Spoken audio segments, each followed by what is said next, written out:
Do you know that our sun weighs 2 nonillion kgs? That is 2 followed by 30 zeros. A lot to fit in a screen, right? If our sun shrinks to a certain critical radius named Schwarzschild radius, that is 2.95 km for sun, it forms a region of space-time exhibiting a strong gravitational pull and extreme distortion of space-time from which nothing, not even light, can escape from inside it. This is called a black hole.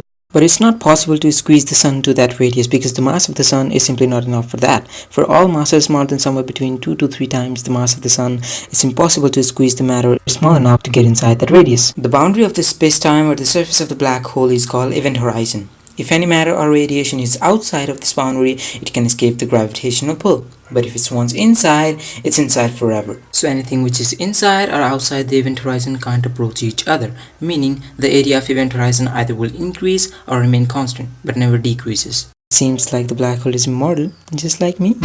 Later, scientists came to know that black holes aren't actually black, but emitted radiation. When they studied the frequency distribution of that radiation, they found that it was exactly like that of thermal radiation, or heat radiation. And this mortalized the black hole.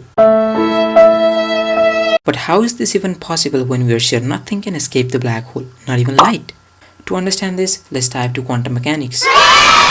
When we talk about vacuum, we say that there is nothing, right? What? No! Quantum physicists believe that there are virtual particles being created and destroyed all over the universe as quantum fluctuations. Why can't we see them then? Because they are virtual obviously and they annihilate very fast. Since quantum properties applies to all places, this phenomenon occurs also at the edge of the black hole, that is around event horizon. Two particles, positive and negative, pop out of nowhere. Not this nowhere. And they annihilate very fast, leaving nothing, preserving the energy and mass of the system. When this phenomenon occurs at the exact edge of the black hole and one of the particles from the pair just passes into horizon, it now cannot come back. So annihilation is now not possible because another particle from the pair is outside of the event horizon and hence flees to the space, behaving as a part of radiation, which we call Hawking radiation. But since these particles do not annihilate, it seems like the law of conservation of energy and mass is violated, right?